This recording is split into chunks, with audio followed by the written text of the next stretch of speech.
Bom dia, nós estamos dando sequência às palestras que a BGD tem promovido. Hoje é a 10ª palestra e como convidado hoje está o Carlos Felipe, também conhecido como Café. Café está à frente da Evo Solar e ele é vice-presidente eleito da BGD. Café, obrigado aí pelo seu tempo. Todo mundo de quarentena, queria que você falasse, desse um overview geral sobre o cenário do mercado de geração distribuída sobre esse lockdown. Bom dia, Carlos. Obrigado pela oportunidade de estar aqui na BGD, como vice-presidente da BGD, como empresário do setor. Num cenário complicado, né, que a gente está vivenciando no mundo inteiro, né? E, bom, aproveitando o lockdown, né, a gente vai conversar um pouco sobre os impactos disso na nossa empresa, nos negócios, como é que os parceiros estão encarando isso. Mas eu tirei um tempinho para estudar o que está acontecendo no mercado de energia solar do mundo todo. Ou seja, comecei a ler, buscar reportagens, Austrália, Estados Unidos, China, Japão, enfim, saiu muita coisa. E eu fui me aprofundar um pouquinho, né? E os cenários, em todos os casos, assim, não achei nenhum cenário de geração distribuída em geral, no qual as entidades, associações e as empresas não vão precisar de um grande apoio do governo no sentido de manter a estabilidade regulatória como uma coisa que é prioritária. Fica claro que todos os setores de geração distribuída do mundo inteiro vão sofrer um impacto bastante considerável nos negócios de curto prazo. Eu não vi ninguém assim. Eu li uma única reportagem nos Estados Unidos de uma empresa que estava contratando 150 pessoas nesse cenário. Foi a única do nível assim, de otimismo máximo que eu vi. Mas os mercados realmente sofreram com a cadeia de suprimentos da China, né? Isso impactou bastante. Esse foi o primeiro lance. A cadeia de suprimentos e depois o dólar. Depois veio a segunda onda, que foi a quebra total da demanda. Exato. E isso impactou realmente no planejamento, né? Então, eu vi todos os mercados sofrendo, todos os governos. E aí tem um lado interessante desse lado negativo do nosso lockdown, que houve novamente uma conexão entre a geração distribuída e o desenvolvimento econômico pós-Covid. Isso foi uma coisa comum em todos os países, então entendeu-se, e estou entendendo que os estados, governadores, líderes municipais e do nível federal estão entendendo que a recuperação econômica passa diretamente por geração de empregos, que é um item fundamental, e a geração distribuída tem essa característica diferente de quase todas as outras setores da economia. Ele gera muitos empregos intensivamente em várias regiões. Eu vi isso funcionando muito bem. Nos Estados Unidos, por exemplo, eles têm lá 300 mil pessoas empregadas e eles estimaram que 150 mil iria perder o emprego agora, nesse mês. Então, metade... 50%. 50% é o número americano de perdas de emprego. E, obviamente, isso em todos os países que eu acompanhei, e sem exceção, o que foi solicitado e colocado para as lideranças, ou seja, a GD sofreu impacto, eu imagino que 50% do que a gente tinha de negócios vai sofrer um impacto nos próximos 3, 4 meses, ou em atrasos ou em cancelamentos. Então, a gente tem que estar preparado para esse cenário duro. Mas eu também entendo que duas coisas vão tornar a retomada do Covid, eu enxergo com otimismo, se a gente trabalhar junto, se os associados da BGD e das demais entidades tiverem esse discernimento de que se a gente mantiver as ações associativas juntas, a gente vai conseguir ter um cenário pós-Covid de otimismo, né? E casando com uma outra coisa que foi uma coincidência nesse lockdown, que eu estou lendo também bastante sobre isso, a questão de como as cidades ficaram limpas, do ar ficou limpo, as mudanças climáticas, as temperaturas das cidades diminuíram. Tem muita gente às ruas estudando o impacto de uma parada como essa teve no clima. Né? Natural. E aí a gente vê a Agência Internacional de Energia, a Agência Australiana de Energia, a Agência Alemã, comentando o seguinte: excelente que nós tenhamos uma política de governo que incentive a geração distribuída para gerar emprego, gerar energia. Cita-se duas coisas importantes: as mudanças climáticas, que eles entendem que é um problema até muito maior do que o próprio Covid no cenário de curto prazo, né? E fica a pergunta, por que num cenário de curto prazo de emergência tantas ações conseguiram ser tomadas e num cenário de mudança climática que tem um impacto muito maior, as ações são muito mais lentas? Então, há um casamento pós-Covid no sentido de que retirar os combustíveis fósseis da mobilidade, limpar a geração de energia, a redução do consumo de carvão na Austrália foi muito maciça, o que representou uma limpeza do ar muito grande.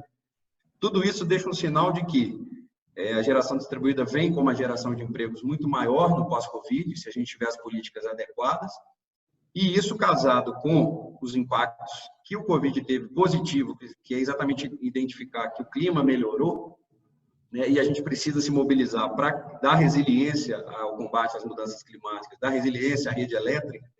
Eu acho que a gente tem um cenário otimista, né, na retomada do GD. Então, é só uma questão de que é comum. Perdeu-se muita coisa, há um espaço para planejar e há um espaço amplo de desenvolvimento de novas tecnologias, novas políticas para a geração distribuída ser uma das tecnologias mais importantes para o desenvolvimento econômico do globo, não só do Brasil. Sem dúvida nenhuma, a relevância da geração distribuída com fontes renováveis de energia, agora mais do que nunca, tem se mostrado bastante importante. E realmente, concordo contigo, são nesses momentos de crise, de grandes dificuldades que aparecem as grandes soluções, as grandes ideias. Você vê uma coisa aqui interessante, a conference call, a videoconferência, o home office é uma coisa que existe desde o século passado. É um pouco mais caro, evidentemente, mas a tecnologia está disponível aí há muitos anos. E agora as empresas estão descobrindo isso, né? Nada vai ser igual depois que voltar. É claro, tem alguns trabalhos que necessitam de equipes na rua, das pessoas na rua, circulação, contato pessoal, mas muita coisa vai continuar sendo home office e a gente vai se aprofundar ainda mais e preservar muitos recursos que hoje são utilizados de maneira não tão inteligente, digamos assim, né? Não tão otimizados. Eu queria aproveitar, Café, sabendo que você está à frente de uma empresa muito especializada nas instalações no Brasil inteiro, a Evo, como é que foi a parada? Provavelmente vocês foram pegos meio que no contrapé. Algumas usinas provavelmente estariam começando, outras provavelmente estariam no meio. Vocês sentiram isso no meio. E assim como você, outras empresas sentiram. Eu queria que você falasse um pouco dessa experiência aí para nós. Oi, Carlos. Sim, então, a gente estava com um portfólio, né, no nosso pipeline, a gente estava previsto aí de construir 40 megawatts nesse primeiro semestre, em usinas em andamento, contratos fechados que se iniciariam, tudo em geração distribuída, em usinas que estão variando aí de 500 a 5 megawatts, 6 megawatts mais ou menos. Tudo mini geração. E, na verdade, o que a gente... Quais as características que pegou a gente, mas também nos deu algum tipo de tranquilidade? Primeiro que a gente tinha ali, tem usinas ali em 8 estados, né, do país, ou seja, a gente está com uma equipe mobilizada, nesse momento que aconteceu o lockdown e as dificuldades que se iniciaram, nós estávamos construindo usinas em 8 estados com políticas públicas distintas, né, vindas da prefeitura e do estado, e o que até que garantiu a flexibilidade para a gente não paralisar 100% dos nossos canteiros. Isso é uma coisa interessante, que as políticas foram muito diversas, né, e as percepções das prefeituras, cidades muito pequenas que a gente está, né, não são grandes cidades onde os canteiros de obra acontecem, né? Então, assim, as percepções locais são muito distintas. Então, a gente tem canteiro que a gente foi expulso do hotel da cidade, que era o único hotel da cidade, né? E aí fala, então, essa obra a gente tem que paralisar, porque o dono do hotel não quer que alguém fique. Ele fechou o hotel. Fechou, né? Fechou o hotel. A pessoa que fazia a alimentação do nosso time também não ia entregar alimento. Então, eu falei, então, gente, vamos desmobilizar. Não tem uma saída. Então, nós tivemos 2 casos desses, de ter que desmobilizar. Em outros casos, o nosso canteiro era todo nosso. Então, não tinha cidade envolvida no canteiro, né? São áreas muito isoladas. A gente aluga uma fazenda, uma casa, um sítio, monta um canteiro, monta cozinheiro, bota toda uma estrutura para funcionar, e os suprimentos não pararam em alguns canteiros. Então, a alimentação não foi um problema, no primeiro momento, as máquinas já estavam mobilizadas, e para nossa sorte também, algumas obras a gente já estava com todos os suprimentos entregues no tempo zero da obra. Difícil isso acontecer, né? Muito difícil, mas a gente tinha 4 obras que todos os equipamentos, painéis, estruturas metálicas, tudo que a gente precisava para ter um canteiro seguro operando, já estavam entregues. Então, isso permitiu a gente tomar algumas decisões de manter o time em campo, operando, porque a gente não tinha um risco efetivo de contaminação do Covid, não tinha contato com a sociedade no dia a dia, é só quem está no canteiro. Então, a gente tomou a decisão seguinte: não, o canteiro que está funcionando, vamos conversar com os funcionários, com os colaboradores, gerentes de obra, vamos explicar que não existe um cenário de saída daquele canteiro, e aí a gente estabeleceu algumas políticas. Então, não pode entrar ninguém novo, então eu precisava ampliar o número de pessoas nesses canteiros e não posso. Então, a gente também está trabalhando com um número reduzido, porque eu não quero mandar ninguém para contaminar o canteiro que está isolado, né? E também não posso deixar ninguém sair do canteiro. Então, foram várias as situações que foram chegando para a gente, né? Sem contar outra coisa que impactou muito no nosso negócio, que para mim é um lockdown também tenebroso, que é a chuva. Tem obra nossa que está chovendo desde janeiro. Nossa! E a gente não tem 4 dias, 3 dias de sol seguidos desde janeiro. Não dá para entrar na obra. Dependendo a gente está dentro da obra, consegue fazer um de pedacinho em pedacinho, né? E com o lockdown do Covid, ainda as coisas complicam, porque você não consegue mobilizar máquina, você não tem um motorista, um operador de uma retroescavadeira que estava indo e não vai mais. Então, assim, hoje o nosso cenário, nesse momento que a gente está conversando, eu tenho metade das obras continuam funcionando, num período que eu consigo segurar, eu imagino que a gente tem em frente até meados de maio, para manter essa turma toda, e eu tenho 50% da turma parada. Alguns tiraram férias, que já podiam ter tirado, a gente, na verdade, antecipou. Férias vencidas. Como uma medida importante. Outros estão em treinamento, né? O time de engenharia está internalizado, né? Fazendo projetos. A gente estava com 8 megas de projetos em andamento, projetos de engenharia. Então, o escritório de engenharia não parou para desenvolver os projetos. A gente tinha um pipeline interessante de projetos. E a gente fez isso. E no final também a gente foi conversar com os nossos clientes, ouvir um pouco deles qual era o cenário de curto prazo que eu devia me planejar, o cenário de médio e longo prazo desses clientes nossos. E tivemos boas reuniões, né, de entendimento para a gente se falar toda semana. Uma coisa que você comentou aí agora, que a gente nunca usou tanto os vídeos, né, as conferências, salas de reunião, e realmente eu não me lembro de ter usado tantas vezes a conferência e semanalmente conversar com todos os clientes sobre o andamento das atividades, o que se tornou até um procedimento bem interessante. Sim. Que a gente virou um procedimento, na verdade, muito legal nesse processo. Bem saudável.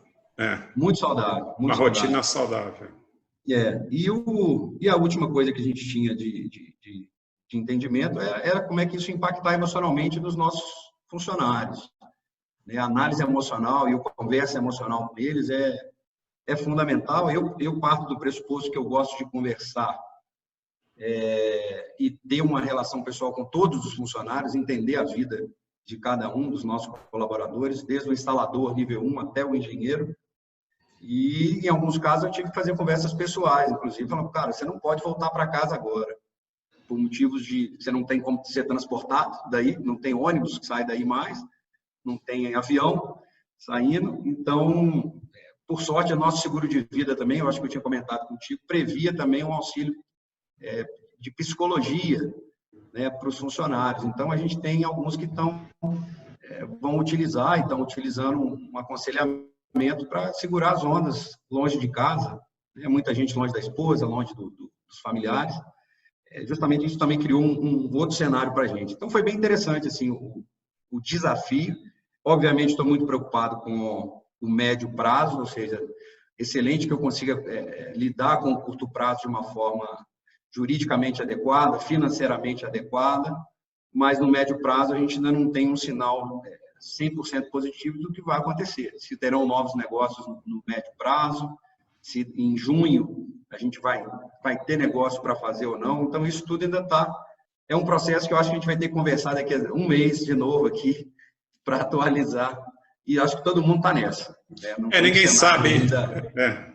Ninguém consegue saber exatamente o que vai acontecer. E nós estamos trabalhando com previsões de retorno em 3 meses, em 4 meses e em 5 meses. São esses 3 cenários.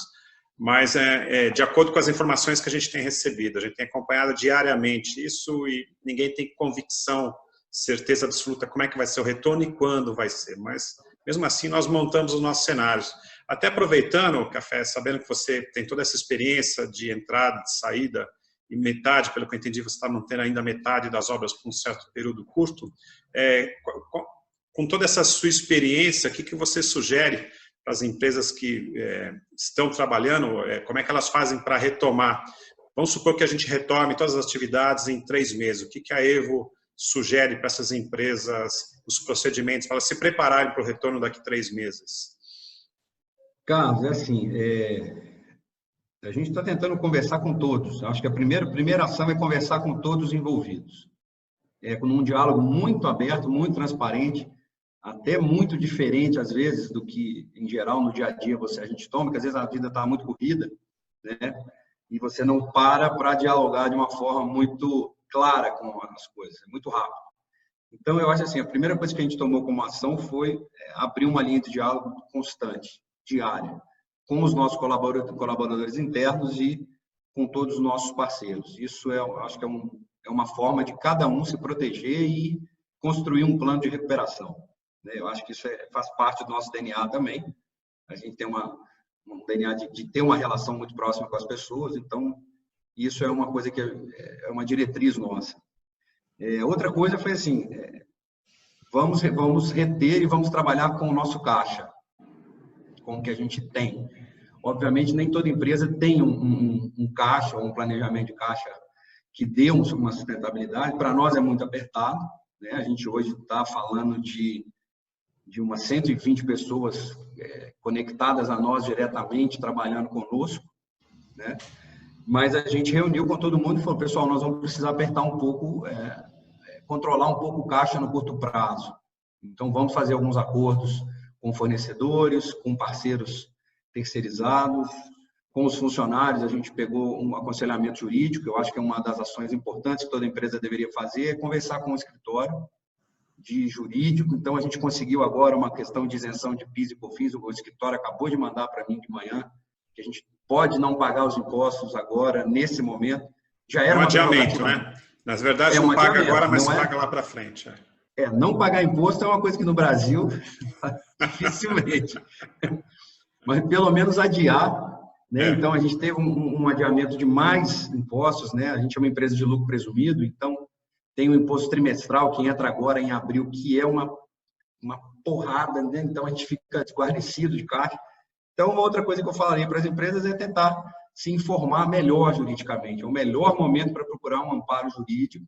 Nós temos um escritório contratado full-time, que nos apoia em todos os processos, e nesse momento do Covid foram fundamentais na nossa tomada de decisões, tanto com relação aos funcionários, férias, relação com clientes, uso do argumento de força maior em contratos, que a gente provavelmente pode encontrar por aí, né? Em caso de força maior, não podemos pagar, então a gente está prevendo tudo. E os advogados foram muito, muito importantes. Então, eu diria que uma outra ação importante é converse com o escritório de advocacia, se aconselhe com um bom escritório jurídico para a coisa funcionar no pós-Covid, para a coisa funcionar agora, nesse momento. Então, eu acho que é isso. As ações principais que eu vi foi ampliar a transparência e o esclarecimento das informações com todos, protegendo, e as informações dizem respeito aos vírus em si, ao Covid em si. Então, diariamente, a gente manda boletins para todos os nossos funcionários, dos números na Itália, número no Japão, número no Brasil, tenta desmistificar o embate, o embrólio político, desconecta a questão política da questão do vírus, informação circulando, todos os dias conversando, e um bom preparo jurídico. Obviamente, o caixa não tem como fazer milagre. Se tem caixa, tem. Se não tem, segura as despesas e os custos. Né? Tentamos até trabalhar, estamos e buscamos, na verdade, apoio dos bancos para um caso emergencial. Então, nós pedimos isso no gatilho para 2 bancos que a gente trabalha, se a gente precisasse de apoio. Não está fácil ainda, porque as medidas decretadas pelo governo, os bancos não conseguem nos dá um o dinheiro não chegou aos bancos, ficou com eles, não chegou nas agências. E os bancos me parece que também não têm muito interesse, né? Mas, de qualquer forma, nesse cenário, mesmo o dinheiro não chegando na taxa de juros do governo, mesmo assim eu pedi para preparar na linha tradicional, né? Para se precisar de giro, se precisar de um apoio bancário, mesmo assim o acordo é normal, para a gente manter a segurança e a saúde da empresa funcionando. Não é fácil, né? Qualquer alteração nesse cenário muda, né? Então, esse é o cenário que eu teria para os empresários. Eu acho que E tem uma coisa, ou seja, se der para unificar a operação, se for ficar difícil, as empresas, tem muitas empresas menores, muitas empresas novas, né, que não tinham que trabalhavam com uma obra no mês. Eu acho que é o momento também de consolidar algumas parcerias de trabalho, ampliar a busca por empresas parceiras no mercado, para que juntas as empresas consigam operar. Então, a gente já conversou com umas 3 ou 4 empresas também, que estão passando pelo mesmo desafio que a gente. Falou, cara, no retorno vamos fazer uma operação conjunta nesse sentido. Aí o acordo andou bem. Então, eu acho que assim, buscar acordos de cooperação para o desafio futuro também é uma ação que a gente tomou e, infelizmente, fomos muito bem felizes nessa tomada de decisão. Muito bom. Bom, Café, muito obrigado aí pelos esclarecimentos, obrigado pelas informações que você tem. São informações relevantes para quem tem empresas que nem a sua, que estão aí no mercado, fazendo instalações no Brasil inteiro.